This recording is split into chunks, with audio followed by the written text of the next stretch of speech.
learn the instrumentation of the band.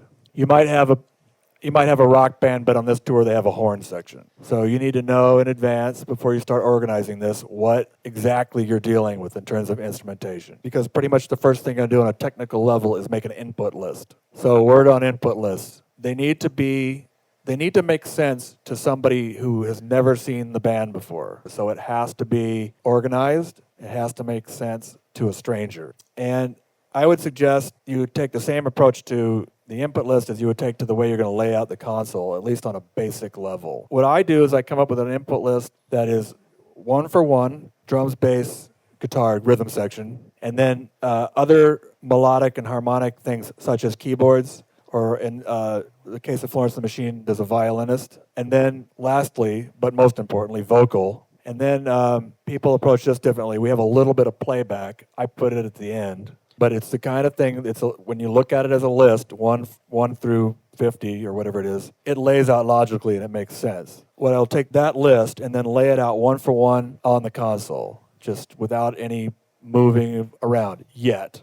So then, having done that, now's the time where you will start to organize it on the console. We're going to presume, for the sake of argument, we're using a digital console at this point. Okay. If you are using an analog console, the same principle applies. It just means moving a jack in the back so to get it to where you want it to go. But in a digital, it's either a soft patch or we just literally move the channel.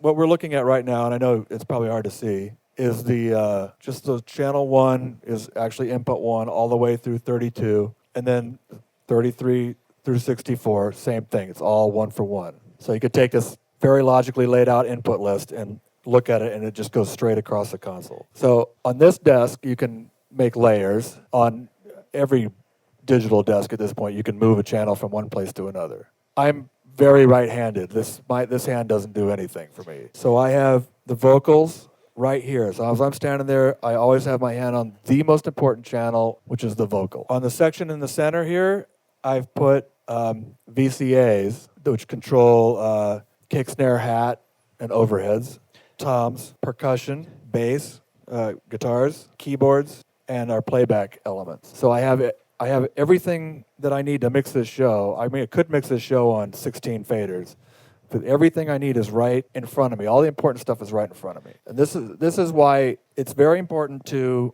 organize the layout of the console. And this is also kind of an analog console has have a center section like this too, so it's a similar approach.